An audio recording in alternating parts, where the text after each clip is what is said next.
I'm Izzo.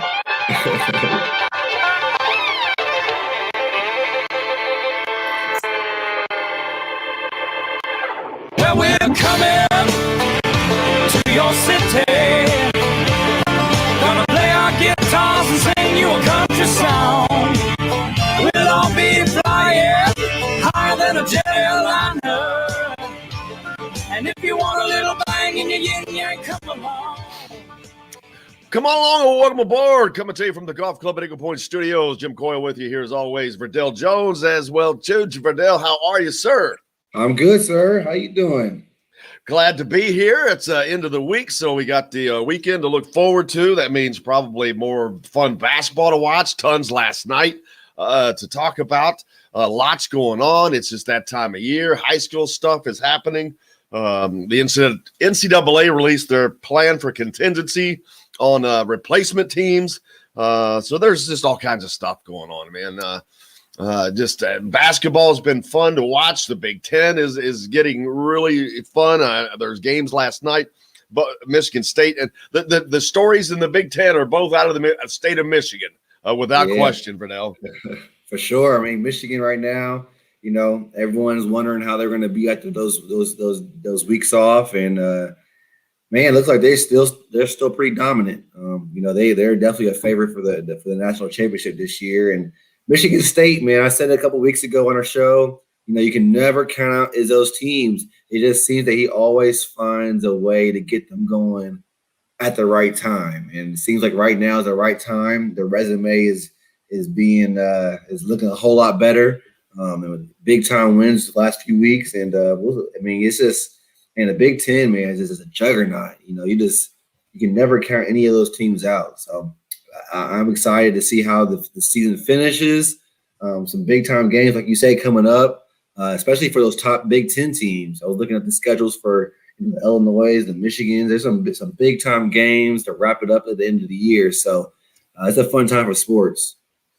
Well, and talking about Michigan and Michigan State, of course, they beat somebody before they beat Indiana, I think, to start this roll. But that kind of they've got on this roll now, but to end the season, they have back-to-back games with Michigan. So that's going to be a tough way to end the season. But they do get to swap. There's three days in between. You play the first game they're playing at Michigan. Then on the Sunday, March 7th, they come back home to take them on. And of course, Indiana plays Michigan State again. That makeup game is on March 2nd. And they've got Maryland as well. Maryland needing games too. Maryland is one of those teams that's kind of needed to add games. They don't need them as bad as Michigan State does, but having to play Michigan twice to end the season, that's a tall order. That is, but you know, it's a rivalry game too, and anything can happen in a rivalry game.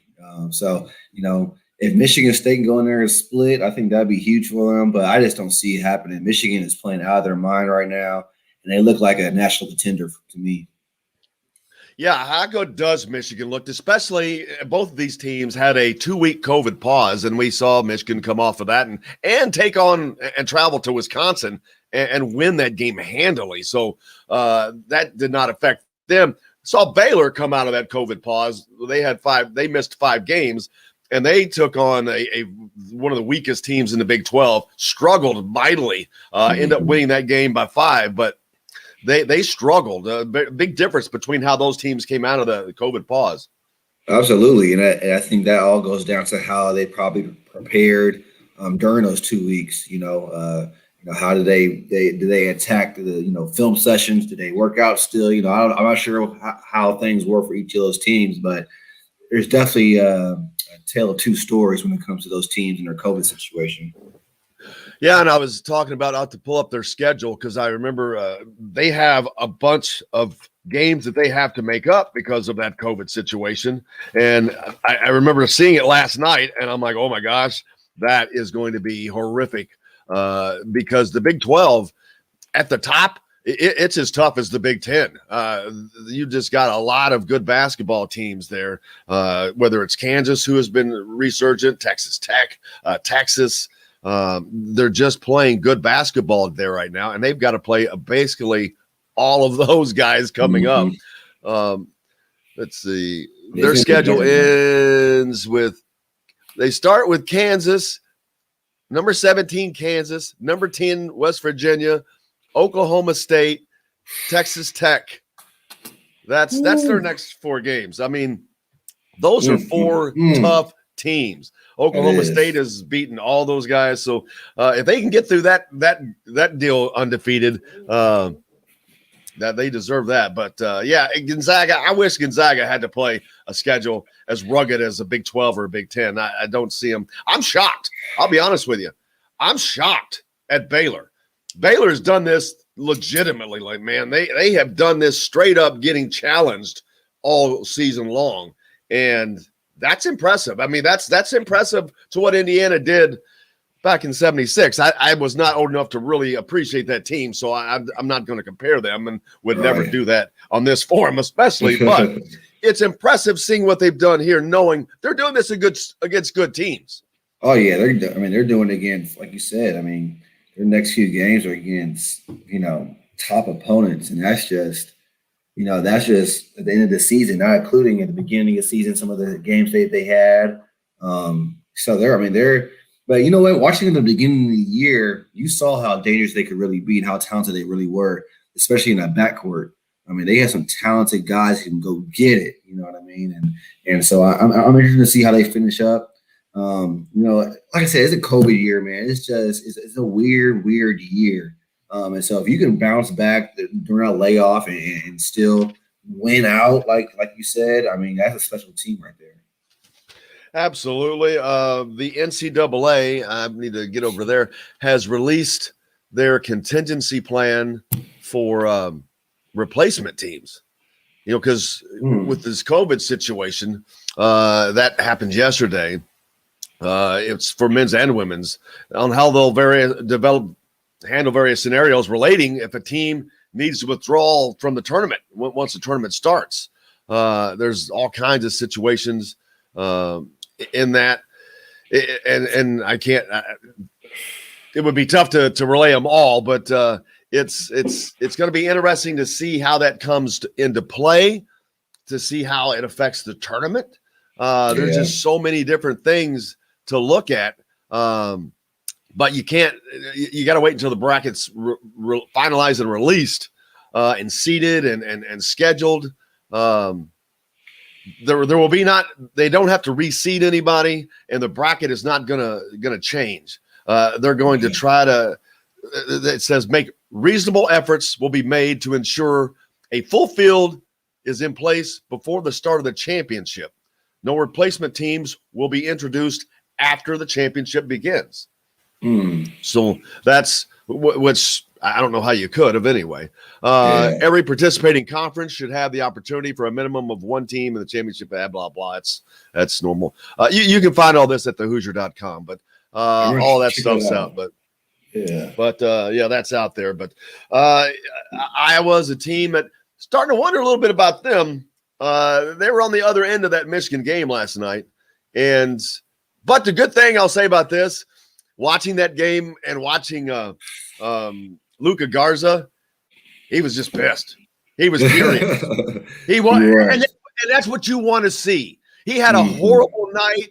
What did he end up like 6 for 1,000? Just couldn't get a shot to go down, and he was just steaming. But that's what you want to see. He was just sitting on the sidelines, and every time the camera would come to him, he just stared at the floor. But he could chew through that floor. And that's what you love to see. That is a competitor. That's a warrior. That's what you want to see, man.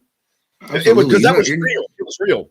Yeah, you're never going to have a perfect game, man. You're going to have those games where you struggle and stuff like that. But, like you said, it shows a lot about who you are when things aren't going your way or when you're losing. Do you just pout, just give up? Do you point fingers?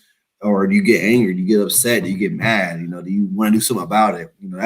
That shows you a lot. It's easy to be happy and excited when you're winning. But how do you respond when you're losing, when you get punched in the mouth? That shows you what kind of competitor you really are. And Luke Garza, man, he's he's a thoroughbred. He really is. You know, you can tell that it matters to him that getting beat like that on an important game against Michigan like that, just it pissed him off, and that's what you want to see from your leader and your best player for sure.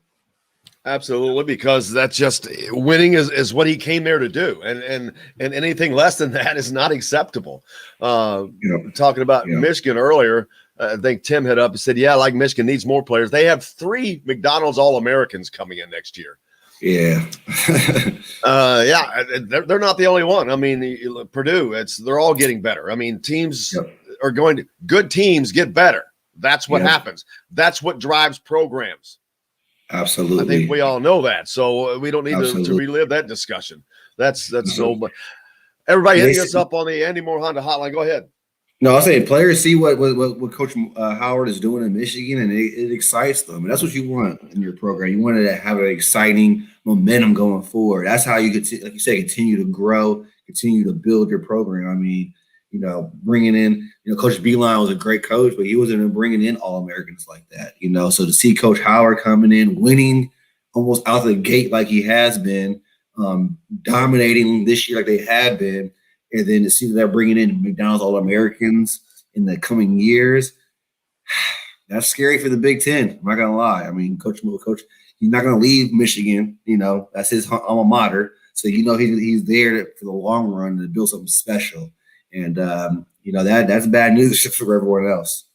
Yeah, I don't think he's looking, and I'm not saying that one day he may not go to the NBA. I don't think that's what he's looking. He seems, which I know it's now and 8 years later can change, but he seems happy. You know what? When you are doing what you love, where you love, it doesn't get a lot better than that. And if you're making $4 or $5 million, which he will be if he's not already, there's not a lot more money. So it comes down to just the idea of winning in the NBA. I don't know that he's drawn to that because college basketball, there is not a funner environment than college basketball with fans in the stands. I mean, other than Indiana high school basketball, there is not a funner environment. I mean, because every one of them is between 10 to 20,000 seat arenas. And if they're full, it's fervent. The fans are fervent because there's a lot of teens in there. So it's crazy. Hormones are flying. It's just the crazy atmospheres. It always is. And it's electric. And I think I think that, and like you said, the alma mater thing, man, if you can do that, you are the king. And you're the king, man. And like you said, I don't think he's made his money. He's made millions of dollars playing in the NBA. And really he's been a player coach in the NBA anyways for many years. So I think, like you said, he's in his element where he can create his own atmosphere, create his own kind of environment. And I think everyone in Michigan is accepting him. And that's special. And he's building something special there. So unless something drastic happens, I don't see him leaving.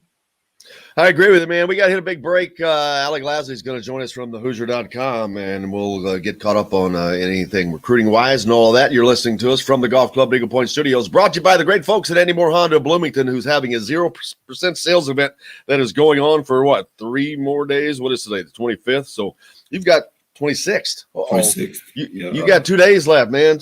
Today's till the 28th. They've never done that before, so you get out there now. We're back right after this. Hey, we all want more, and no one gives you more for less than Andy Moore Honda of Bloomington. And right now, what else has been going on with you, Verdell?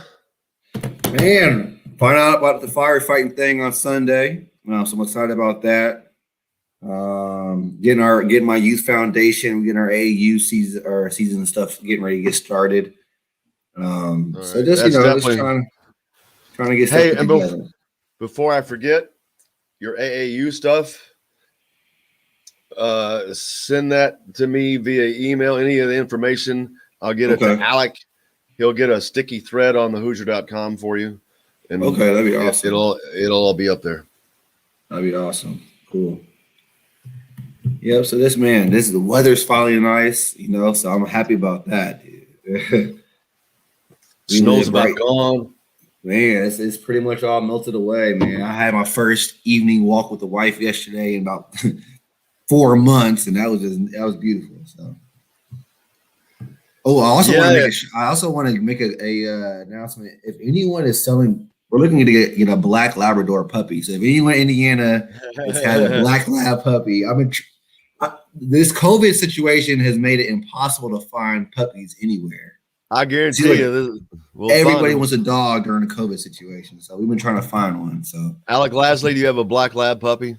I do not. I wish I did though. That sounds pretty perfect right about now.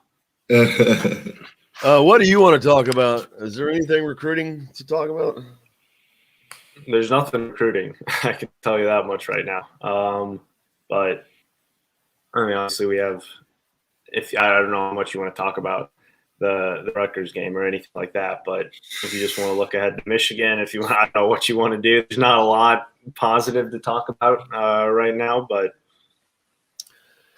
yeah, I'd like to try to be as non-negative as possible, just because the post-game shows are, God dang it, negative. They are just, oh Jesus Christ!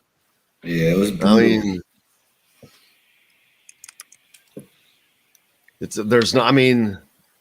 I begged, I'm like, please send me something negative. I mean, positive to say. I'm not trying to be. Yeah. I mean, it's not like I'm going out of my way. Yeah. That was a tough game to watch, man. Well, they've all been tough to watch. That was a tough game to be at. You were there? Brutal. I was there. Oh, yeah, Jersey. Yeah. That was terrible. Man, it was Outer with elephants and giraffes, lodging that is out of this world, world-class golfing, and a premier resort experience that is waiting for you on your next visit to French Lick, West Baden. Today's guest is brought to you by Reynolds Family Dentistry of Solersburg. You need $1 million smile for those championship photos, and that's exactly what you'll get with Reynolds Family Dentistry.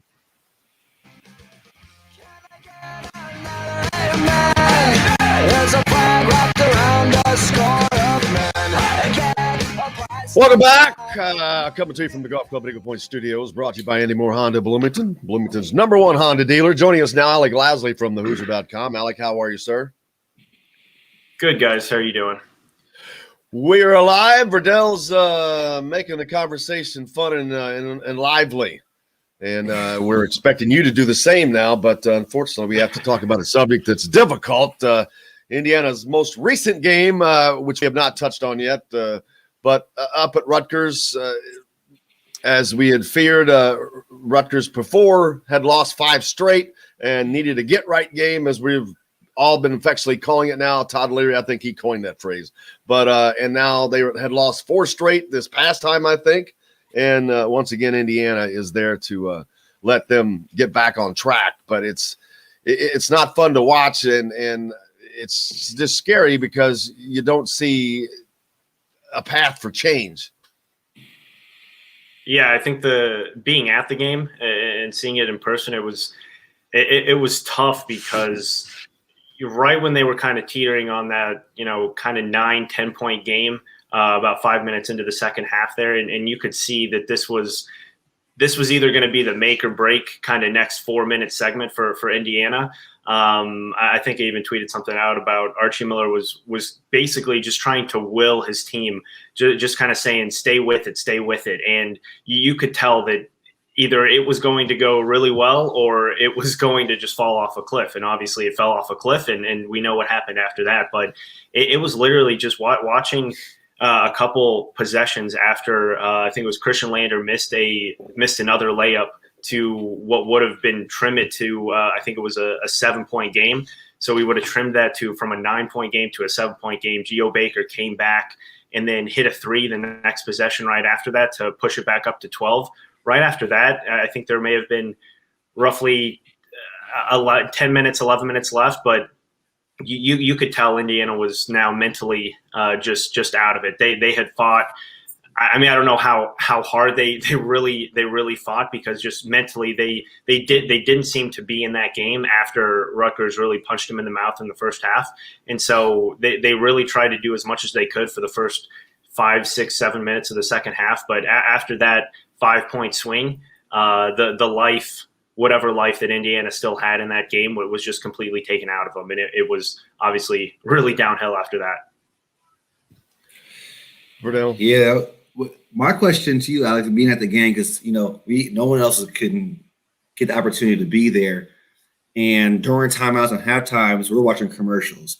What was the kind of the feeling during timeouts? Like, were guys together? Was it energetic? Or were they trying to like, man, we could do this? Or was it kind of like, another day in the office? What was it? What was that kind of feeling like? Earlier in the game, it was very energetic. Throughout warm-ups, throughout the first 10, 15 minutes of the game, obviously when Indiana was doing a lot better, there was a lot of energy on the bench from the coaches, from the players, from 1 through 13 on that bench.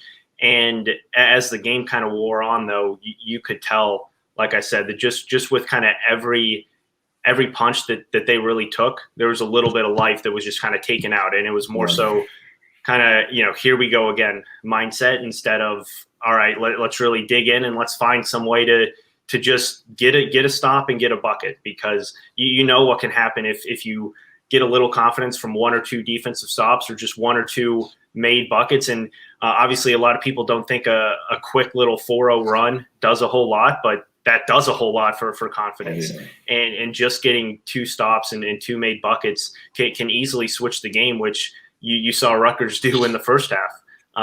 Even in the second half, just that 5-point swing really did everything for Indiana. So as the game wore on, it was definitely less and less energy, and more so, I guess, outwardly kind of showing their frustration at times. And you could tell it was just kind of a boiling point, and that huge run really was kind of the tipping point for not only the game, but basically the season this year.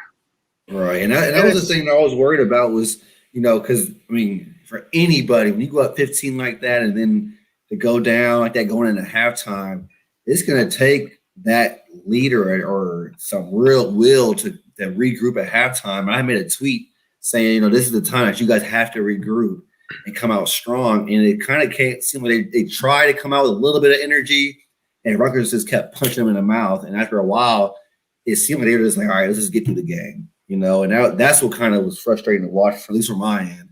I don't know. Like I said, that's why I was asking, what was the demeanor like on the bench and during timeouts? Because it just seemed like they were just like, all right, this is another day in the office. Let's just get through and go to the next game.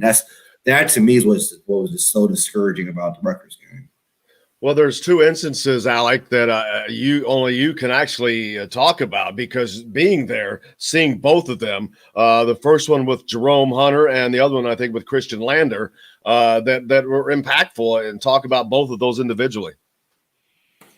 Yeah, so talking about going back to Verdell's comment about the timeouts, I can't remember exactly what minute it was in the second half, but Jerome Hunter came out of the game, was visibly frustrated. I think he kicked over a chair.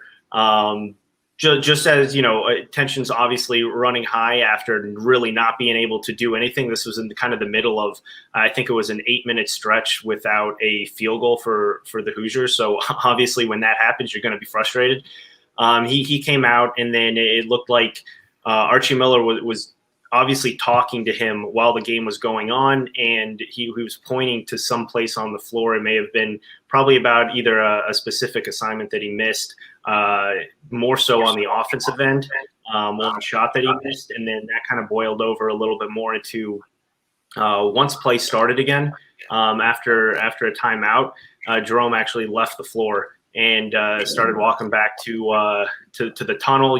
That's where I couldn't see anything after that, but Parker Stewart ended up walking off the floor as well and brought him back with his arms around him, and then Jerome ended up coming back into the game. But that was obviously one instance that you don't like to see, but at the same time, it's these are 18 to 21-year-old kids. A lot is going on this season, and Archie Miller kind of said it after the game. The wear and tear of this season seemed to kind of affect them more so over the past week than maybe it did throughout the rest of the season. And obviously you can kind of tell that with some of these losses as of late. But the other moment was a little bit better for Indiana fans to see with the leadership that they do have on this team, albeit maybe not as vocal as Archie Miller would like. But after Christian Lander came out there in the second half, after missing that other layup, I think he missed 2 within a couple possession span, came out obviously visibly frustrated, sat away from the team, behind the team, and no one was really around him, put the towel over his face, and you could tell he was very upset. And then a couple seconds go by, and Armon Franklin goes over, puts his arm around him, talks to him a little bit, and then Christian Lander ends up rejoining the team there on the bench. But those are the 2 moments. One obviously a little bit better than the other to see, but both obviously just really kind of showcasing the emotions and the feelings that this entire Indiana roster has, especially at this time of the year. Yeah, there's a lot of emotion boiling over, frustration born out of a lot of different areas, a lot of which I don't know because we're not privy to a lot of things going on. But Verdell, you know about that. I mean, going back to Tom Crean's 6-25 season, I mean, it's difficult. Everybody wants to win. That is the goal. And when that doesn't happen a lot, that is frustrating a lot. And so when you're frustrated a lot, that leads to easily getting frustrated. Absolutely. Like you said, and most of these guys, you think about it, come from winning high school programs, so to come here and lose, and let's be real, social media is in everyone's hands. So I'm sure they're seeing what fans are thinking and saying, what different media are saying. So all that can definitely add to the frustration. But it's good to hear that Stuart Parker, who's a recent joining to the Indiana program, went and grabbed Jerome and showed you a sign of that mature leadership that we kind of need. And Armand putting his arm around, even Christian. I mean, those are just little signs that you do like to see that there is some kind of camaraderie with the team. It's just, I mean, like you said, when we were 6 and whatever, and 10 and whatever, it gets frustrating. It boils over, But what I will say about our team is that, it might not have been as talented as this team was, but we still try to fight to the very end. And that's just what I wish I could have saw more of in that Rutgers game. It just seemed like during that little stretch when they extended it from 7 to 12, that guys kind of said, it's like, I get it, and that's what kind of hurt to watch a little bit. But I'm hoping that they're rebounding and bouncing back. There's still a lot of season left. There's still an opportunity to make a tournament. So I'm hoping that they can really rally together and kind of, whether it's us versus the world mentality, whatever it needs to be, kind of regroup and just move forward. The big thing that I'll say that is a little bit concerning post game when Archie Miller was talking, a couple things really stood out. He mentioned the word fractured and shattered a few times in terms of the team. Obviously, you never want to hear that.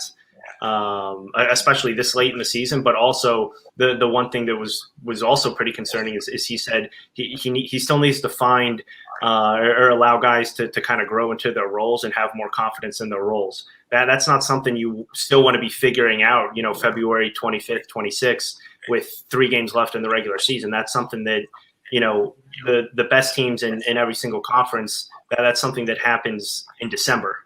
And once they hit conference play, that's when they tend to trend upwards. And that's when you see, especially a lot with obviously this Indiana team isn't a very, veteran heavy team, but they still have a lot of guys who have played a lot of games, and they have a lot of guys who have been in big time games too. Obviously the Big Ten playing in basically a bubble type game every single year for the past 2 or 3 seasons. With 10, 15 games left, every single game means a lot. And the fact that this team still is trying to figure out kind of where everyone fits and have a lot of confidence in those roles is really something you don't want to be obviously figuring out when every game matters that much more and when there's only 3 games left. And now coming up next, Alec, is a Michigan team coming in here that is just as confident and as talented as we've seen in a long time in the Big Ten. They are looking like a team that can actually challenge not just Final Four, but a national championship. And that's the next challenge. It's going to be interesting to see how Michigan enters this game. Do they overlook Indiana in any way? They haven't given any indication that that's the type of team they are, and I don't think that Juwan Howard will allow them to do that this time of year. But I guess I'll ask this question about Verdell in a minute. But what's Indiana have to do in this game differently? How can they recapture that emotion? I mean, it's really tough to pinpoint one or two things because I think everyone knows what Indiana has to do, right? It's not turn the ball over. It's come out and play a full 40 minutes, and it's obviously being able to respond to some adversity. And that's been the same 3 points that they've really needed to focus on since the season really started. And again, here we are with 3 games left, and we're still talking about the same 3 aspects of this season that really haven't progressed that much. But I mean, you've seen the way that Indiana's been able to at least play to the level of their competition for the most part this season. Take away, a few games here or there, but obviously beating Iowa twice, taking Wisconsin to double overtime, losing in overtime to Florida State. I mean, granted, most of those wins or most of those games came earlier in the season and haven't come in the last 2 weeks here. But I mean, you look at the way that they have been able to play against some of the better teams in the conference in the country, and that's probably all you can really hang your hat on at this moment. But I mean, this Michigan team is playing probably the best basketball out of anyone in the country right now. And the way that they were able to respond after 23 days off and really not lose a beat, if not look even better, is something that you really look for out of a team, especially like we talked about this late in the season. So it's going to be a tough matchup for Indiana in all kind of aspects of the game. Absolutely. Hey, well, let's go take a quick break. I think you can stick around a little bit today, so we'll come back and talk a little bit more with Verdell and Alec. So stick around. You're listening to Indiana Sports Beat, coming to you from the Golf Club at Eagle Point Studios, brought to you by Andy Moore Honda of Bloomington, Bloomington's #1 Honda dealer. We're back right after this.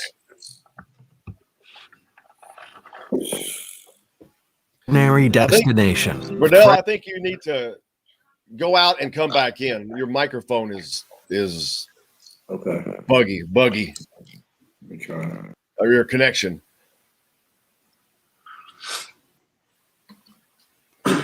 Sounds better already. Yep. It's weird because it just happened right when he that last segment that he spoke on. It didn't happen before that. Let's see.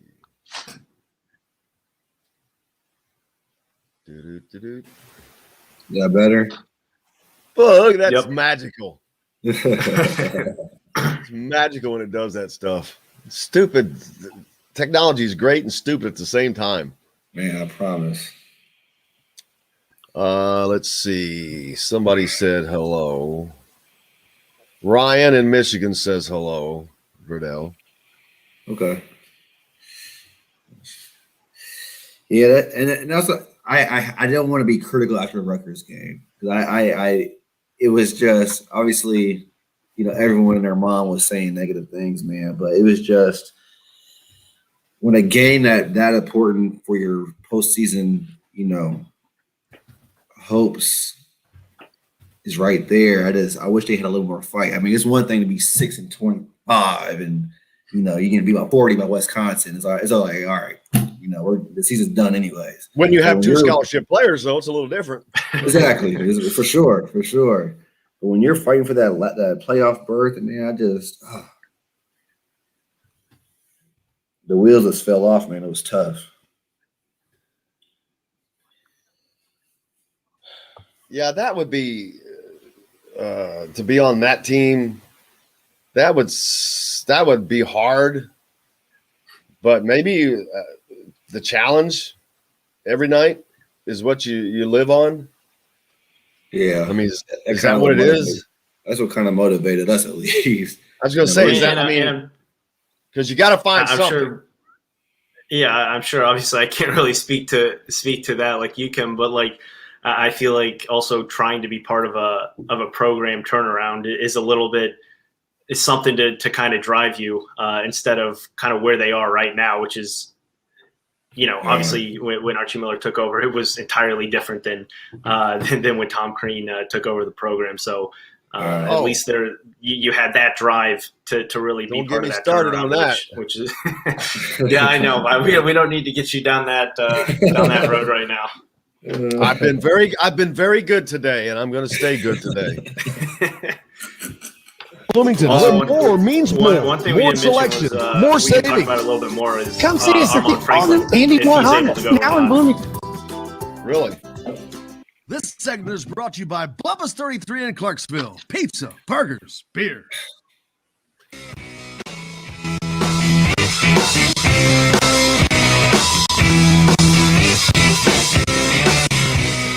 Welcome back. Coming to you from the Golf Club at Eagle Point Studios. Brought to you by the great folks at Andy Moore Honda Bloomington. You better get in there. That 0% sales event ends in 3 days. Is sitting in with us Alec Lasley from the Hoosier.com. Verdell Jones, of course. I'm Jim Coyle. We were talking about the Indiana-Michigan game tomorrow coming up.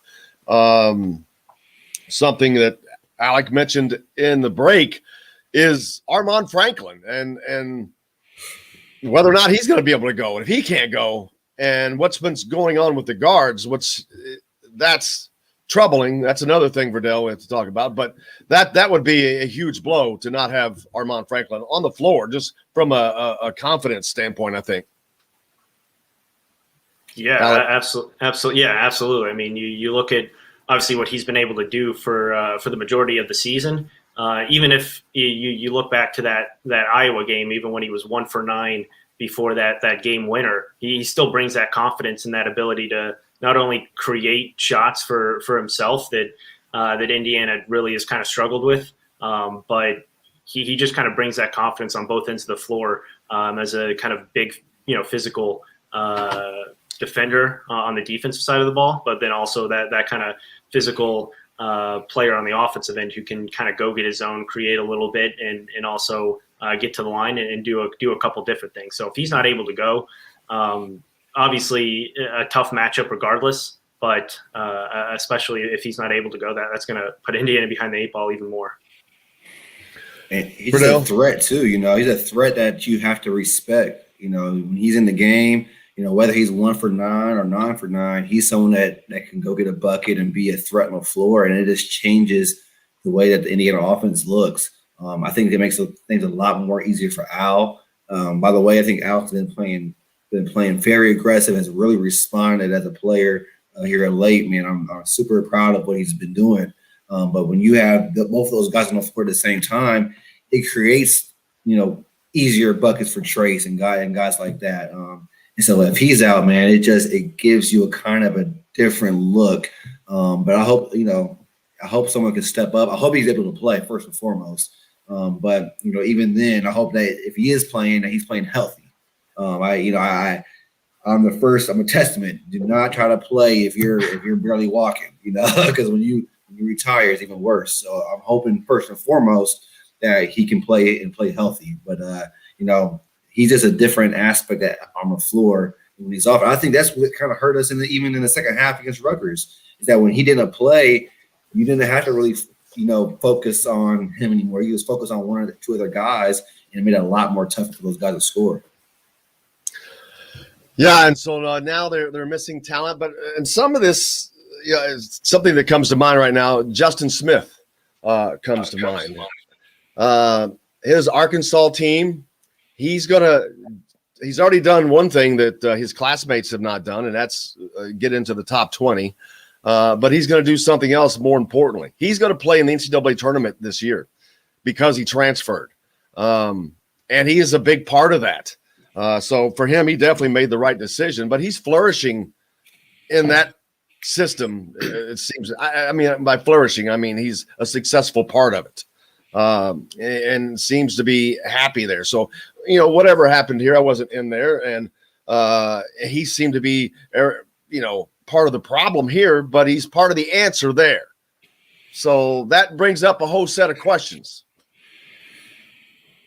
Yeah, I mean, obviously, like you said, we don't really know exactly, what happened behind the scenes. A lot of people have their own opinions on Justin Smith, but happy to see him obviously doing well over at Arkansas and able to be a big part of that. But I think it's kind of twofold, right? You have some of these younger wings that you brought in this year. Obviously, Jerome Hunter was primed for a much bigger spot in this rotation coming into this year. Jordan Geronimo obviously has impressed with his time. I would love to see him get some more minutes here down the stretch, just what he's been able to do. So, I mean, I think everyone kind of hoped when Justin Smith left, you would see a little bit of a bigger kind of position in that kind of 3 spot. But then you look at what Armaan Franklin's done, and who knows if he would have really been able to take that next step in his development if Justin Smith was still there.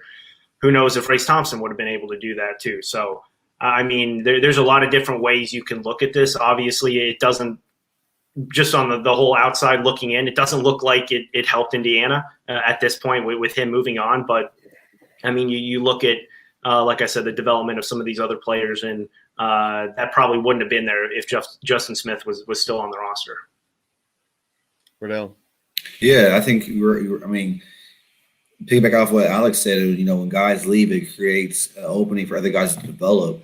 So who knows if Armaan, like you said, or Race. I mean, I know he's hurt right now, but I'm a big fan of Race. He's the guy that he brings his lunch pail to work every day and goes to work, and that's someone that you definitely want to build around. And his improvement has been tremendous. So, I don't know if it's a cultural problem. I don't know what's going on, but, I think that guys have to figure out somewhat. They have to figure it out, and we're sitting here on the outside saying what we believe and what we think, but it's only going to be those 15 guys in their locker room and those coaches that can figure it out, man. So I hope they do.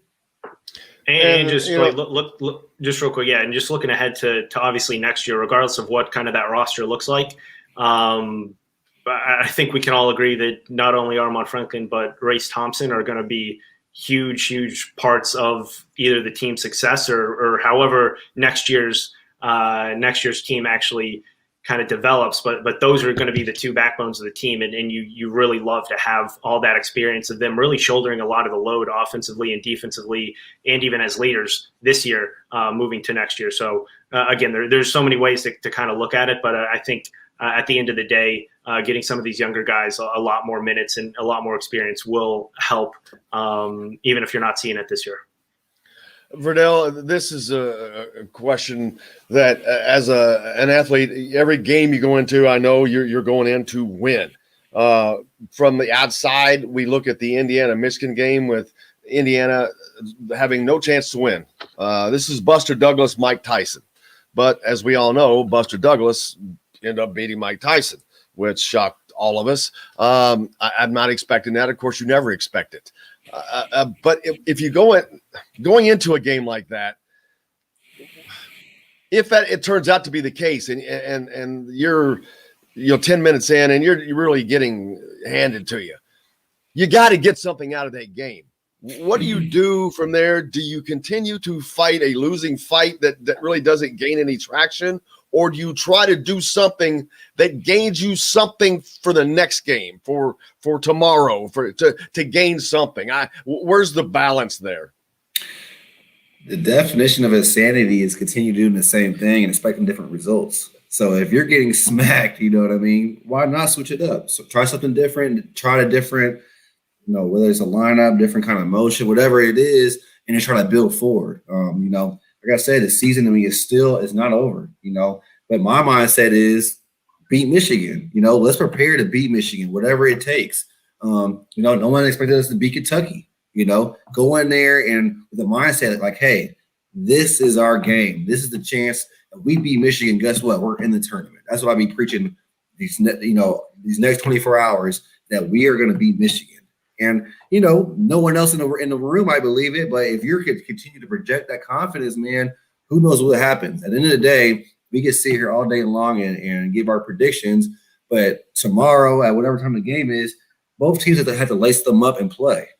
And, you know, if we can create some kind of momentum going forward, if we create some confidence in Lille or some of our younger guys that come out hot, you know, anything can happen. So I will continue to project that we are going to win this game.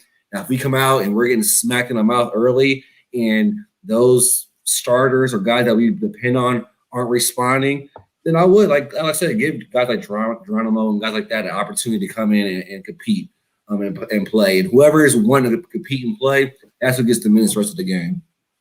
Watching the Rutgers game, and there's been many other games. Jesse is asking, Verdell, do you think this team has a tendency to let off the gas pedal in games where they're playing in? And I don't know if it's that or that they go away from the game plan and what was working. Like in the Rutgers game, they were pounding. Trace Jackson Davis was just killing them, and it's really working. And then they kind of, all right, let me back off. Let me try that. And they, like 3 or 4 times down the floor, they go perimeter instead and miss 4 straight shots, whatever. You get out of that rhythm, and then all of a sudden now you're playing catch up, and now the other team is kind of controlling things. I don't know if it's letting off the gas or going away from what's working.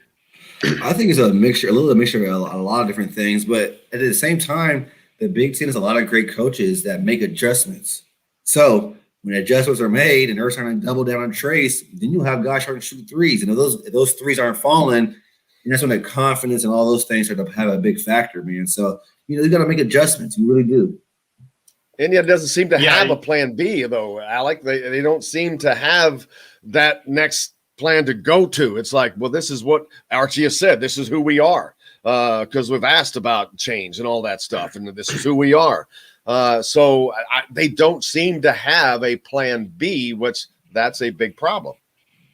Yeah, a couple things to that. One, I asked Al Durham that post game after the Rutgers game, and it was basically like, you know, what happens during these long stretches where you guys just can't score the ball, you know, whether it be any sort of points or just field goals in general.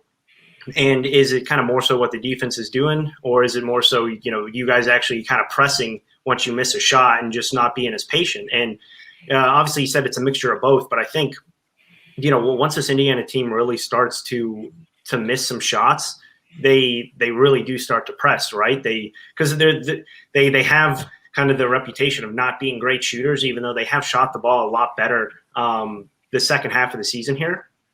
But they miss a couple shots, and they do go away from what they're at least trying to do, and that's not a good sign, obviously. But Archie Miller also always likes to say, stick to the script. You have to have more than one script. You can't just stick to the script. You have to be able to, like you said, Verdell, have some sort of in-game adjustments, whether it be on the offensive end, whether it be defensively, whether it be with your rotation. And it just doesn't seem like there is kind of a plan B or even plan C, right? So that's another thing that's obviously a big concern, because you do see a lot of in-game adjustments that really don't work for Indiana, if there are even in-game adjustments. And you see them working for loads of other teams, and you just wonder, you know, what is really going on, you know, on the bench there in terms of what they're trying to do, because at some point you just can't keep going 5-6 minutes without scoring a field goal. There has to be something you do to score that, and they do that every single game. Well, Verdell, when, like they said, everything is scripted. To me, you cannot script when you are the 10th best team in the Big Ten. You cannot script against those other 10 teams. They are going, for one, they're not scripting against you. They're going to do what they want to do and how they want to do it, and they're going to alter what they do. So your script is torn up in 2 minutes every time, and everyone else seems to see that, and I don't understand how that is not being seen where it matters. Yeah, I mean, it's just, and even when you say stay with who we are, what we do, this late in the season, if it hasn't really been working, you have to kind of switch it up and just kind of put guys in situations to make plays that can't be scouted, because everyone watches film. Coaches, the managers, they're putting film together all week on your plays. So if those plays start to falter in the first few minutes of the game, you guys start pulling things out of the hat that some teams might not see, or put guys in situations to where they're making unscripted plays, where this is a pick and roll at the top of the key. I mean, I continue to say when Lander and Trace Jackson are playing that ball screen at the top, it just makes a lot of things happen, and you can't scout that. I mean, you can say, hey, push him to the left or push him to the right, but if I come off a screen and I just give you a move or I shoot a jumper, those are different reads that you just can't really scout. So it's just you have to make adjustments, especially this late in the season. Now, if we're at the first 3-4 games in the Big Ten, and you're saying stay to the script, stay with who we are, that's one thing. But if we're fighting for the last NCAA spot, and it's at the end of the season, and that script hasn't quite worked for us the way we wanted it to, you got to make adjustments. You have to. It hasn't worked in 4 years, unfortunately, but there's been no change, and that's the thing. This has been 4 different groups that we've seen. This script is anyway. No, who uses a script? But anyway, that brings up another point. Jerome Hunter, Christian Lander. I think of those guys and their games. Damn sure scripted is the last thing that comes to my mind, and is the worst thing that would come to my mind. You can't script a playmaker because plays aren't made on paper. And so trying to script a playmaker, especially your point guard, you got to let it. Archie has said from his own mouth, Christian sees the floor better than any guard that he has. Well, then why don't you let him use that vision instead of your script that has not worked for 4 years? That seems to be a problem. Then also I wonder, are we putting too much pressure on Christian Lander? Is there too much expectations on him? He's not supposed to be the point guard for this team this year, but it's like there's just a lot of two open scholarships. There's all kinds of stuff we're going on to, man. But I think the whole script thing, it affects everybody, not just Christian or Jerome. I think even Rob, he doesn't look comfortable. It seems like he has to do this way, that way, the certain kind of way, and it just affects everything else. Al, I feel, has kind of went away from his script and kind of just played, and that's what kind of has allowed him to flourish a little bit. But when you kind of set a certain way that you want certain things done, and it has to be done this way, it affects the mindset and the confidence of a lot of your players and your playmakers as well. Because, hey, if I don't make this right play, if I don't do it this certain way, I'm going to come out, or I'm going to get yelled at, or I'm going to do this or that. It just affects the whole psyche of your team. And like I said, man, you got to put guys in situations, if your script doesn't work, to just make plays and be a playmaker. And I don't really see that from this IU team right now. And one thing on that, early in the Rutgers game, there were a lot more ball screens. And I think that's one thing that Archie Miller really said that they were going to focus on coming into this year. And you didn't see that for 20 of the games, right? Mm-hmm. So they got off to a great start because they were able to get into a lot more ball screen action. And a lot of that had to do with Al Durham, right? Because mm-hmm. I think, like you said, he plays the most freely out of anyone on this roster. And in ball screen action, there is no script because you don't know exactly how you can say as a defense, you're always going to have a hard hedge, or you're always going to, switch this or anything like that. But it comes down to the offensive player, if they're able to read it correctly, and if they're able to make that pass, like we've seen Christian Lander do time and time again, you can't defend that, no matter how scripted that is. So I think going back to ball screen action is just going to open up a lot more for this Indiana team. I agree. Yeah, and there's been a lot of people Gary says, Gary, let me know where you're from too. I love to see new names on here. But start tracing the 4 freshmen. That would be great to do. You couldn't leave them in very long, but I wouldn't mind seeing that for 2 minutes, for 2 minutes, just as a shake up, a little shock factor.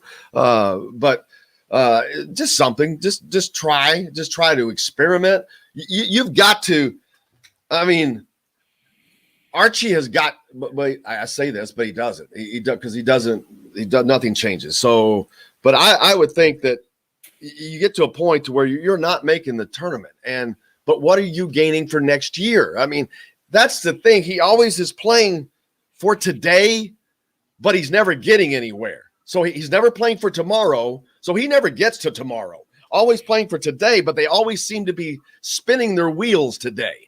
So there's no traction ever gained year to year. There's no traction being gained game to game, and there's no traction year to year. So that's again, there's no growth period. The program's not growing. You've got 2 open scholarships.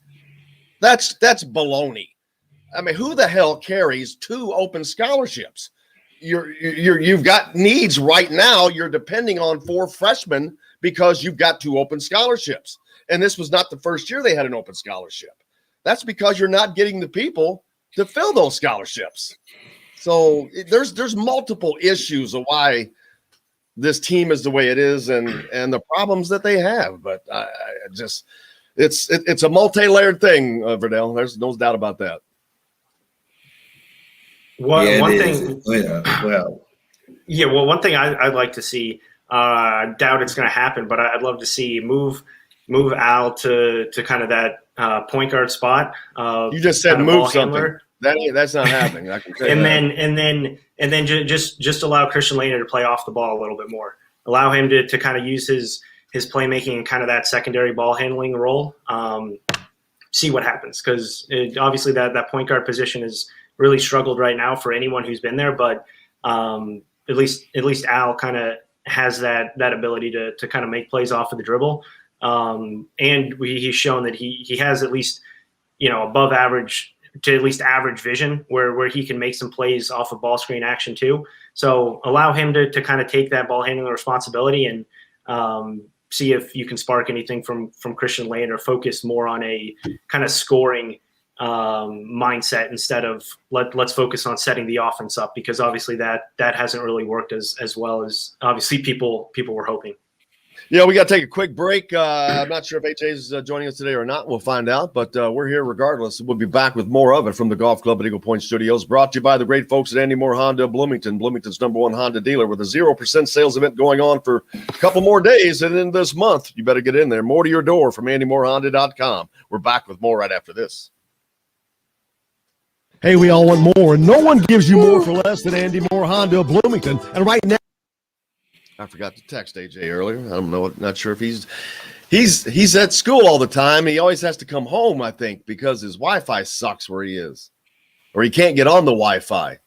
No, I think he said he couldn't. He can open up the link at the school or whatever, because he can't. School is blocked certain websites. Yeah. Oh, that stinks.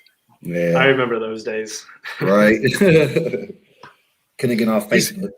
He's gonna try from work. He's gonna try from work. Okay. Who did he have on this week? Daggone it. Alec? Who did that? It was, I think hold on, let me look.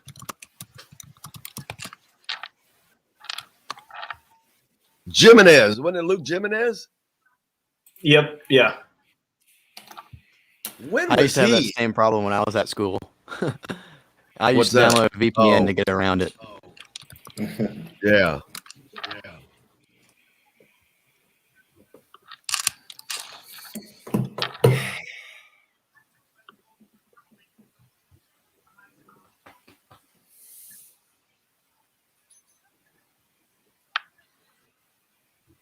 What's up, little Rolo? How you doing, buddy?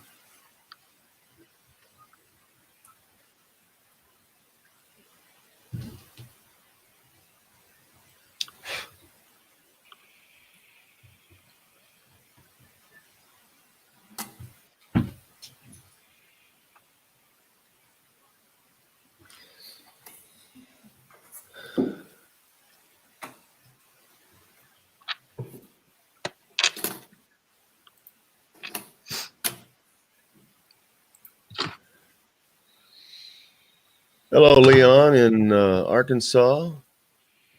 Gary, where are you from? That's a new one. Everyone else I familiar. I see. I recognize.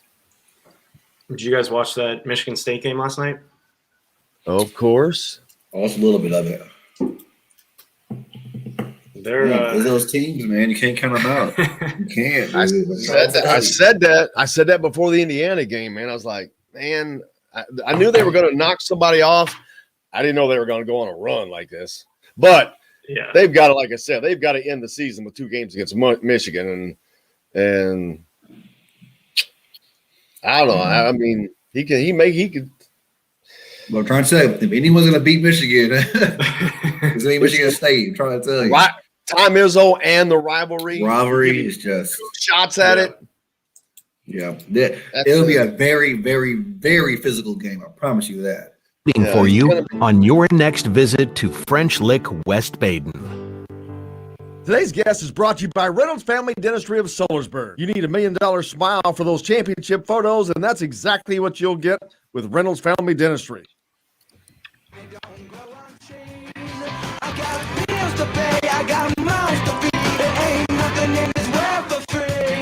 Welcome back. From Eagle Point Studios, brought to you by the fine folks at Andy Moore Honda of Bloomington, Bloomington's #1 Honda dealer. Get out there for that 0% sales event. A couple more days, more to your door from AndyMooreHonda.com. Verdell Jones, of course, and then Alec Lasley sitting in today a little longer as normal. Tomorrow, a slate of great games. Of course, the Michigan-Indiana game at noon. And don't forget, after the game with Todd Leary, of course, coming to you from Yogi's immediately afterwards. That audience continues to grow. Texas and Texas Tech tomorrow. There's another good rivalry game. Number 14, Texas. Number 18, Texas Tech. The Big 12 shootout, man. That's Tennessee, Auburn. Illinois, Wisconsin. Wisconsin needs they need a little something, Verdell. They've not played great lately. I mean, that Wisconsin game really, they were up 14, and then Wisconsin and Michigan said, pow, punched them in the face. Yeah, they've been struggling a little bit this year. They definitely want to get back, get some momentum. I'm not sure if Io's gonna be playing this weekend or not, so that could be a good game for Wisconsin to kind of bounce back. I think watching the game yesterday, I watched a little bit of that Illinois game, and they definitely miss Io just at kind of that guard spot. They're almost a tad bit out of control and underexperienced in that guard situation, so they definitely miss them, and that'd be a great game for Wisconsin to kind of bounce back on. But I'm impressed with. I'm impressed with Arkansas, man. That's the funny thing. That's the next game I was getting ready to bring up. They're fresh off of a big upset of Alabama. He's really, man. He left Nevada and went over there and really changed the program and the culture around. And Arkansas has been one of those places. Shout out to my boy Ronnie Brewer, by the way. That's one of my guys right there, former Arkansas great. But that was Arkansas was a program that was kind of down and out, and he really came in and changed the whole atmosphere. Yeah, and of course we mentioned with the Indiana transfer Justin Smith, who is thriving for him there, and they're ranked 20th right now. They've got LSU coming in. They're on a roll. They're headed to the NCAA tournament without question. They're 10-4 in a tougher SEC this year than normal. 6 SEC teams will probably get in there, so they're getting a little more respect. But you beat Alabama, man. You've accomplished something, because Alabama has been running roughshod through the SEC. It's just setting scoring records, and Nate Oates has done a really good job there. But yeah, Arkansas, man, putting the pieces together, and again, when you're at the end this time of year, when you're doing that, man, you got to feel good. For sure, you got that momentum going into the postseason. That's what you want. You want to be hot at the right time. It doesn't matter if you're going on a winning streak at the beginning of the year and start falling off at the end. You want to be going hot right now, and Arkansas is definitely doing that. Yeah, they've been doing it with I think 3 out of the top 4 scorers are all transfers too. So. You look at just like how Musselman built it in at Nevada, how he was able to really kind of bring in some of the top transfers, even some of the guys who were kind of on their last leg in terms of playing kind of high major Division I basketball, and really kind of turning their careers around, doing the same thing with Arkansas. So that you see, obviously this year, especially, you're going to see even more transfers. But the way that he's been able to kind of adjust kind of ahead of schedule to really bringing in a lot of those transfers and having them all buy in to the same goal, which is tough. Same thing at Michigan too, with Shondy Brown and Mike Smith. You need obviously upperclassmen, but if you're able to bring in, high major guys from other high major programs, that's something that's difficult to do, especially if you're trying to get them to buy into one goal. Yep, absolutely. Let's see any other games that I haven't talked about. Oklahoma State, Oklahoma. There's another Big 12 game. Number 7, Oklahoma. They're just fresh off of big upset. Who beat them? Was it like Kansas State or Iowa State?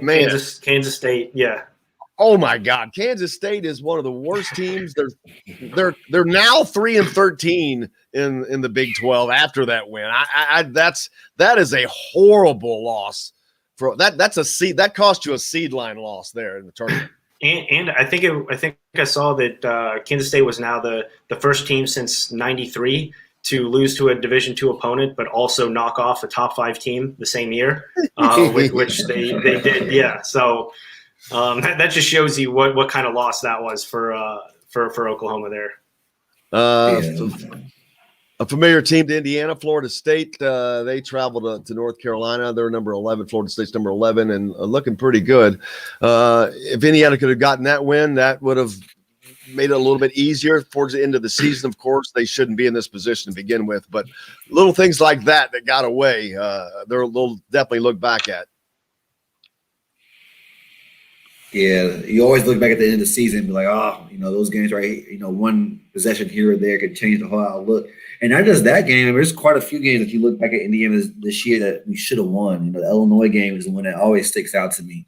You win that Florida State and Illinois game, you're sitting pretty good as far as the tournament's concerned. So it's those are always the hard ones to swallow. Big game, 8:00 Saturday night. I'm looking forward to Baylor at Kansas. Man, Kansas is playing a lot better. Baylor still coming out, getting back from this COVID pause. We'll see. They were really tested against whoever they almost lost to. Iowa State, yeah. Yeah, the other weak team, I was like, man, they struggled. But that'll be a test for them to maintain that unblemished record. And like I said earlier, they've got just a lot of games to make up. So they're going to play nothing but tough teams as they finish. USC also with a game. They got upset as well. So I think they may be even with UCLA. Michael Lewis and Mick Cronin out there trying to do things for UCLA. They take on Utah. I can't wait for this USC UCLA game coming up soon. They're the only 2 teams worth watching in the Pac-12. But number 1, Gonzaga will host Loyola Marymount. And Texas A&M, Missouri. That's about it. That's all I see for the Saturday. So those are the games to watch. Yeah, wrapping up the end of the year, man. It's like I said, this is when it matters. This is when you see everyone kind of, playing a little bit harder for those last couple seeds. So I'm interested to see. I'm excited to see some of those matchups coming up, especially in the Big Ten, man. Like Michigan. You're going to really see here in the next couple of days how I won't say legit because they're already pretty legit, but how dangerous they can really be. Well, there's a great matchup on Sunday. Go ahead, Alec. Yeah, well, also I know you guys touched a little bit on Wisconsin too, but their next 3 games: Illinois, at Purdue, at Iowa. So talk about tough 3 games to finish off. Either get right time and you feel really good going into the postseason, or you could potentially, end on a 3-game losing streak there going into the Big Ten tournament, where obviously, anything can happen during that. But tough end for them. It's so funny because every Big Ten team we're talking about, we're like, well, yeah, but guess what? It's like, yeah, but guess what? But here's another guess what? Iowa and Ohio State, who both took tough losses last night, they play on Sunday. So they play each other on Sunday.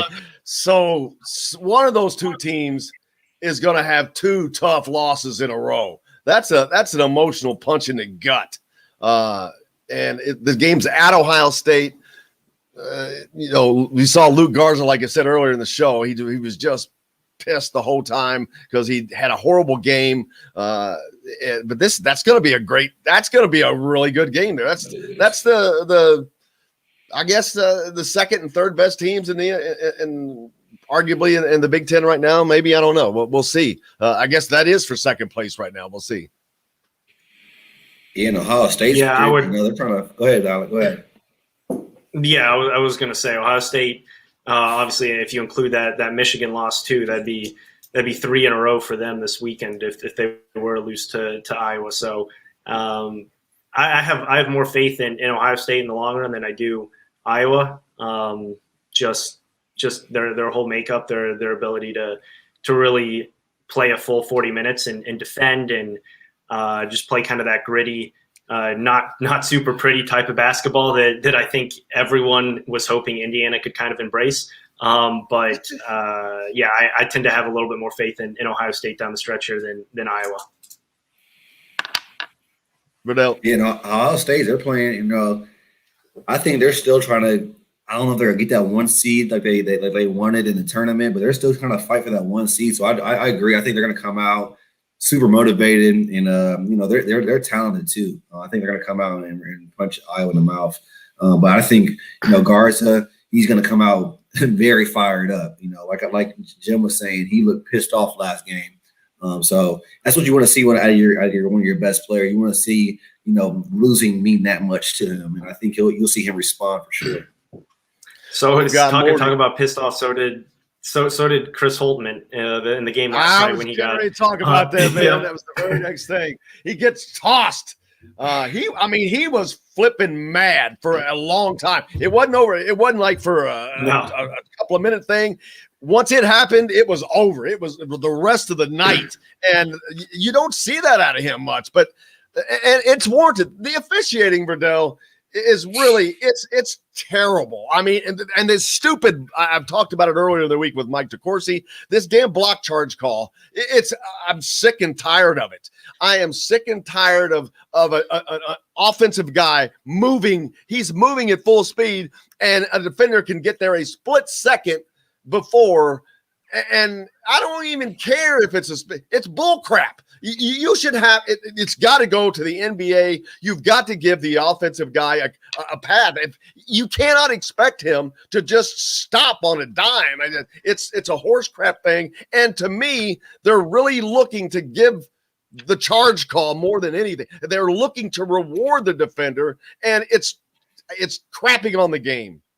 Well, I think of refs like Valentine and people like that. They live for those charge calls. They get super dramatic and so they love to do that charge call. I think personally, but it is, man. That's always been a very controversial call, even on players' side, man. Because it's the same thing, like you said. If I give you a in and out crossover, I'm going full speed to the basket, and the guy the last second steps in front of me.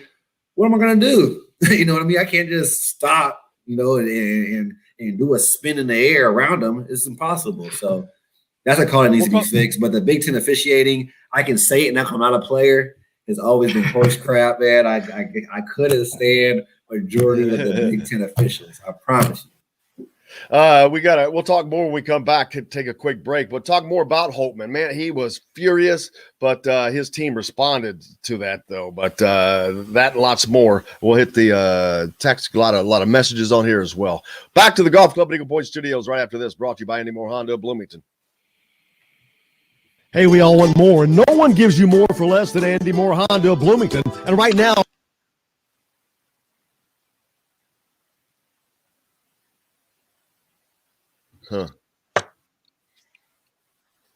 Yeah, Holtman was fucking madder than shit. I would love to have heard what he was saying because he was holding his mask and he was just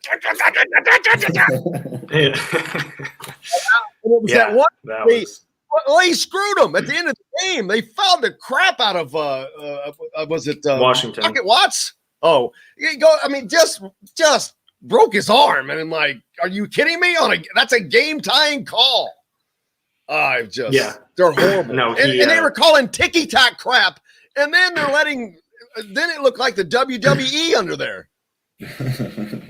Yeah, that's the annoying thing, how inconsistent a lot of these calls are. If they give it at one end and they don't the other end, that's obviously the thing that's more annoying than anything else. Because if you're going to call the game one way but you do that the whole game, obviously you can get adjusted to that. But yeah, the way that those refs, I hate always saying that the refs kind of screwed the game for a certain team, especially I think Ohio State went the last like 4 minutes without a field goal.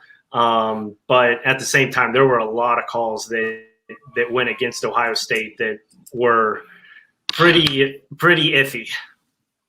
And that's the thing, man. Like you said, you can't get adjusted to these Big Ten refs. You don't know if they're going to call ticky-tack fouls or let you be aggressive. They change it up every 5 minutes, so you don't even know how to play. It's ridiculous. Yep. And something else I've noticed for half an hour today. It doesn't have to be. It's not necessarily a certain time, but we will. Yeah. Verdell, something else that I'm going to bring up is that I've noticed the average age of these Big Ten officials, it is dropped by like 20 years. Oh, yeah. Now, I understand they're all young guys. That means they're all inexperienced. When I think back in the 90s, I can remember all the officials that Knight's getting into arguments with, it doesn't matter who it is. But I think these guys are all in their 30s, 40s.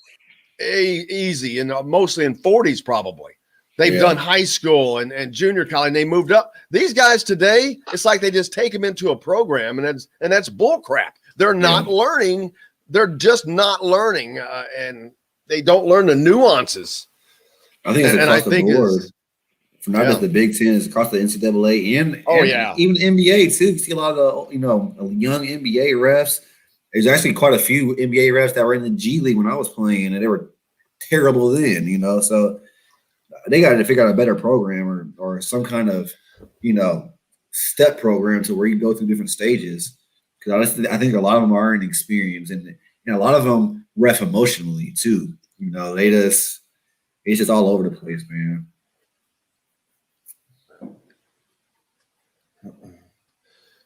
Verdell, are you good for an extra 10 minutes or so today? This segment is brought to you by you gotta go. in Clarksville. Pizza, burgers, beer.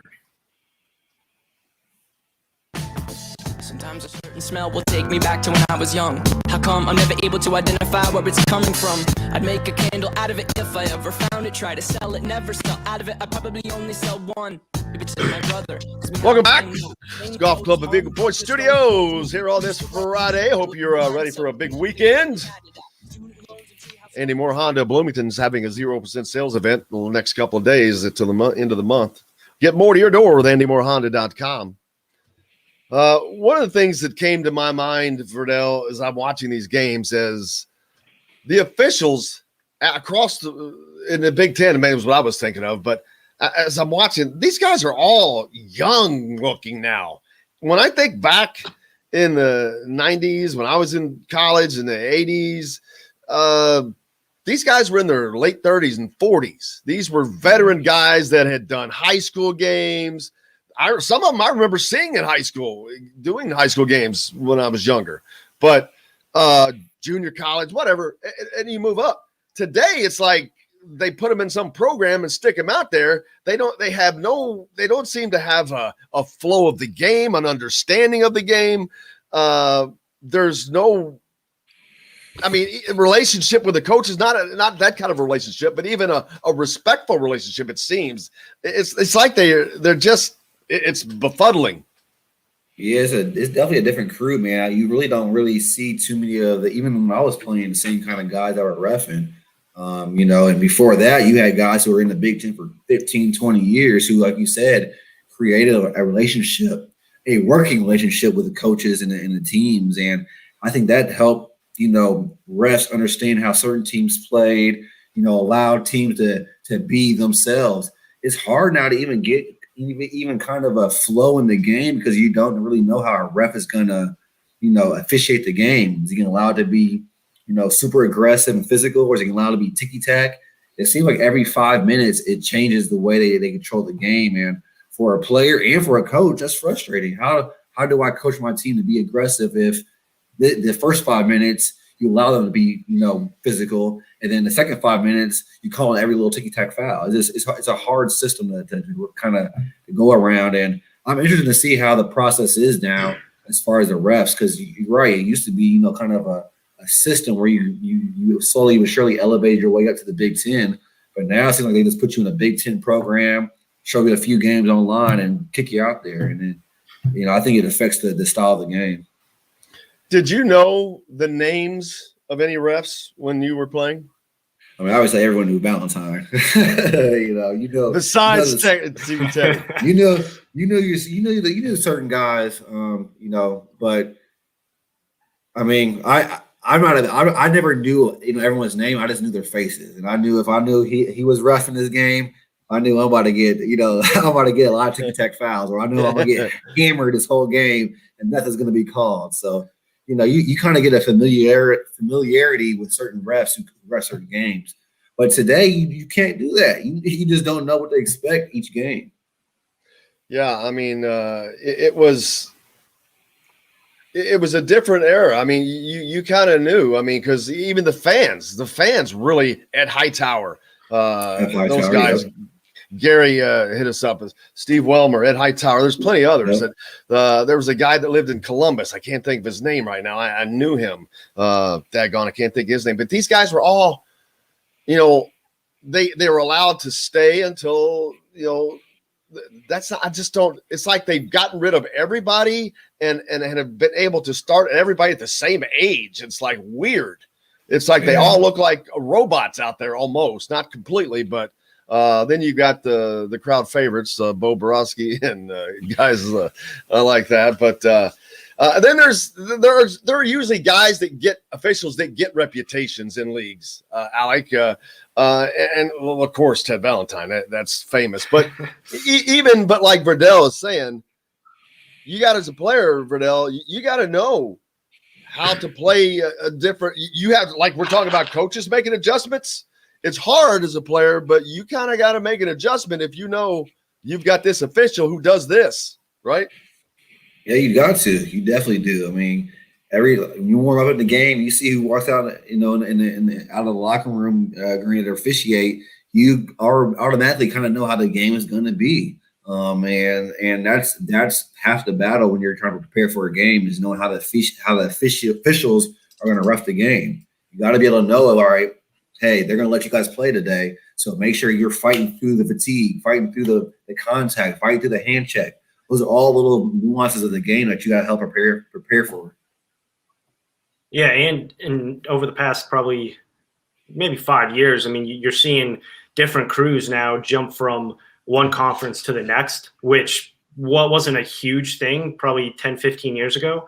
And obviously – like Verdell knows, officials call the game a lot different in the Big Ten than they do the ACC or the Pac-12 or the SEC or anything like that. So if they're used to calling the game a certain way, and if they let's say they go to the Big Ten, a kind of conference that is used to playing through maybe a little bit more contact than some of the other conferences, and you get these really soft touch fouls, that's not only frustrating as a coach but also a player, because then if you have your star point guard or star, big guy pick up 2 quick fouls, it not only obviously affects that team, but it also affects the game in general, because no one wants to see the top couple players just sitting on the bench with fouls the entire game when, these games mean so much to the players and coaches nowadays. So it's just frustrating to see the multiple inconsistencies across conferences and also just across even the crews in the games, where one end they're going to call it one way, but then the other ref on the other side of the floor is going to call it completely different. And that's what gets obviously the coaches so fired up. And that's what we saw last night with Coach Holtman. Those are the best. My two favorite times of the year this year has been Chris Holtman and Chris Beard so far. Getting tossed out of the games, that's been the most entertaining. We've got a couple minutes left for the radio audience. Verdell, what do you want to see from Indiana tomorrow against this Michigan team?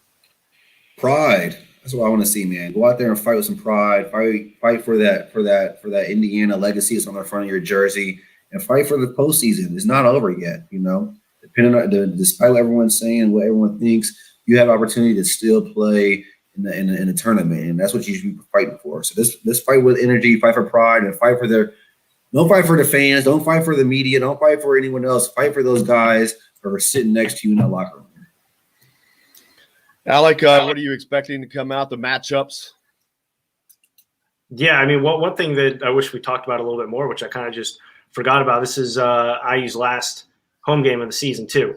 So what had typically been obviously senior day, it's unfortunate that, especially for Al, who has had such a solid year and been kind of the backbone of this program for the past 4 years, isn't able to kind of have the right send-off that obviously IU fans are very well known for, especially for their 4-year players, but just everything that he's done for. But yeah, the matchup, obviously, I think you look at Trace Jackson-Davis and Hunter Dickinson as the two guys right there to really square off. But at the end of the day, it's going to come down to guard play. And I think right now you're going to look at Michigan's guards and wings, and even if it's a hobbled Armand Franklin, you're going to look at that matchup as the key matchup in the game.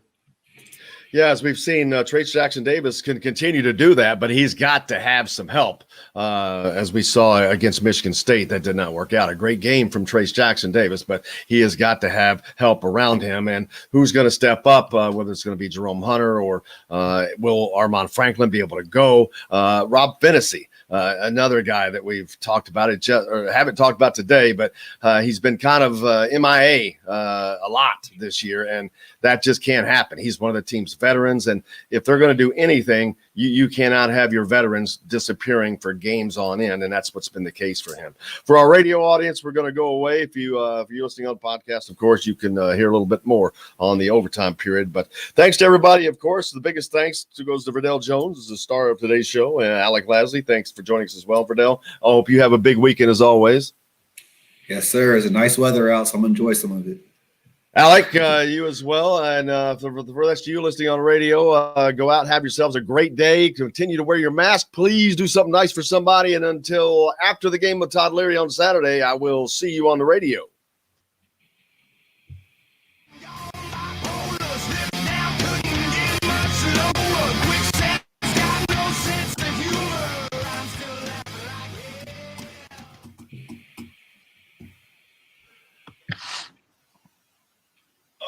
Overtime. What was it that you wanted to talk about, Alec, that we didn't? Oh, the senior day. Yeah, Verdell, man. Yeah. That really does. We just do a little overtime for the podcast, Verdell. It's free talk. So you can say whatever you want. Yeah, senior day, man. I missed that. It's the last home game. He doesn't get to stand out in front of everybody. I'm sure they'll do a video, maybe bring him back next year. Which they should do if he leaves. He doesn't have to leave. He's got the option to return, although I think that's going to be dependent on what happens with Archie Miller. I don't see Archie leaving, but I don't know what's going to happen. There's a whole lot of questions. So he should do his senior day speech, and it sucks that he's not going to have the audience there. Yeah, that does suck, man. Go ahead. Verdell, take it. No, that does suck, man. That's a fun experience. I remember behind, We Be Produced, and that was always a very special one for us. But be able to be in front of all those fans and just really kind of reminisce of your previous 4 years. I personally hope that Al does come back. I don't see why he wouldn't. Seeing the kind of pieces that IU needs and what they're kind of lacking on, I think he'll be a good piece kind of for them next year. But It sucks that those seniors don't get the send off that IU does for their seniors. It is special. It is a fun time. Go ahead, Alec. Yeah. I was going to say at the for the Rutgers game, that was their senior night, and obviously just totally different than what it usually is. But they had some of the parents there. But yeah, they didn't give any sort of senior speeches. There was nothing after the game that typically goes on for some programs too. So they did some video tributes to the seniors, and some of the other players joined in on those videos. But yeah, it was a lot different than what everyone's used to for senior night with the packed arena. Don't forget about the puppies. Verdell's looking for a black lab. I almost forgot. There's one option, but let's see. There's another one, and I saw someone said they gave an actual boom. There's that one. I think he said that's in Seymour. He's getting a notepad out. Verdell's looking for a puppy. It's always good to have a puppy. I'm dog sitting today, by the way. Little Rolo. I don't know. Rolo was sitting underneath of me. It's hilarious. It's dog day, man. Hey, Rolo, come here. I'm going to put you on camera. Come here. Come on. He doesn't like to get picked up. Come here. Come here, Rolo. Man, it seems like because of COVID, everyone and their mom went and bought dogs. So how about little Rolo? Hey, Rolo. What's up, little Rolo? Hey, what's up, man? What's up, little Rolo? Oh, man, it's so funny. But all right, so what is it's Friday? There's not a lot to talk about, really, guys. I mean, we've covered pretty much everything. That would be beating a dead horse. The other stuff. There you go. See, the puppy did make an appearance. I didn't even see that. So perfect. I hope that no one expects Indiana to win this game. So with that going in, and I know you got to go in winning, but you want to see them get something. I talked about it earlier. You want to see them get something out of it, whether it's just fight, it's pride, work on the offense. But I don't know how they do any of that because I'm not sure what they're even doing. The continued sets where they just are down to way so deep into the shot clock. It's just I don't understand, but it is what it is. Yeah, they got to. I mean, and people always, they always say let your defense dictate your offense. But in today's world, it seems like it's the opposite. It seems like the more frustrating it gets on the offensive end, the less pressure they put on the defensive end, and it just kind of compounds on each other. So I'm just wanting to see some kind of progress, some kind of momentum going forward, man. Just something that's to build on. It was frustrating just to see kind of how they just, I guess Coach Miller said fractured at the end of a Rutgers game. It's always disheartening to see a team like that kind of do that, especially when they have so many different talented pieces on the squad. Yeah, and absolutely. Go ahead. Yeah, Alex. I was just going to echoing that. I mean, it's just the same thing. Indiana hasn't won more than 2 games in a row this year, and they haven't lost more than 2 games in a row this year. So you just don't see a lot of progress. And it just really anything that they do get out of a game, they tend to take obviously 1 or 2 steps back afterwards. And it's just kind of running in place that is the most frustrating part for especially this season that had, a lot of high hopes coming into the year. Yeah, and that could actually change, though, drastically. They could end up getting on a 6-game skid very easily. The Michigan State game could save them, but Michigan, the game is more than likely going to put them on their first 3-game skid. Michigan State's playing well. You're going to have to play at their place, but Indiana has shown a couple of years ago, flukily, they can, if the matchup is right, I'm not sure that it is, and Michigan State needs that game desperately. Then Indiana has to go to Purdue. That could turn into a 4-game skid. Now you've got 4-game skid in the brain. You go off to the Big Ten tournament. You're probably going to be in the bottom. It could be a bad ending to the season, or how do they respond? It's just going to be a test to what we see from them, I guess, right, Verdell? Yeah, it is. You're going to see what you're made of right now. You see, like I said earlier in the show, you see who someone is when things aren't going their way. You see how they respond. That's when you can really see what kind of heart someone has. It's easy to be happy and confident when you're winning and blowing teams out, but how do you respond when so to say shit hits the fan, kind of? How do you respond then? And so we'll see. It's a heck of a game you got next, so you'll definitely see who has the heart and who's willing to fight.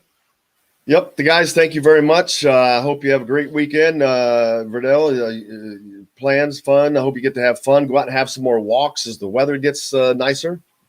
Yeah, I'm just gonna enjoy it, man. I got my son this weekend. My dad, they have another high school game tonight, so I'm gonna check them out and just try to get ready. I find out more about my firefighting thing on Sunday, so Oh fingers gosh, crossed. I forgot about that. Yeah. So we're excited. Man.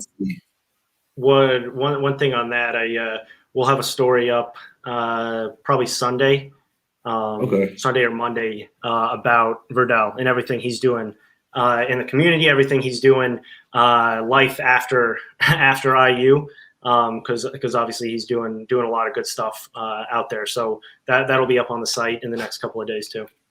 Looking forward to that because what an ambassador! Truly. One of the, if not the greatest ambassadors for Indiana University. You really are. So salute, my friend. I appreciate it. I made a lot of mistakes during my life, and it's all about how you get from them. Yep. That's how you get there, man. An old wise man once said, I wasn't old and wise until I was first young and dumb. So you got to go through the little process first to get there. All right, so let's go get her done. Alec, thanks a lot. You have a great weekend. We'll see covering the game tomorrow after the game of Todd Leary. After that, Verdell, you have a great weekend as well. And everybody else is go out and have fun. We'll see you after the game. Wear your mask. Do something nice for somebody. And until then, I'm Jim Coyle. I will see you on the radio.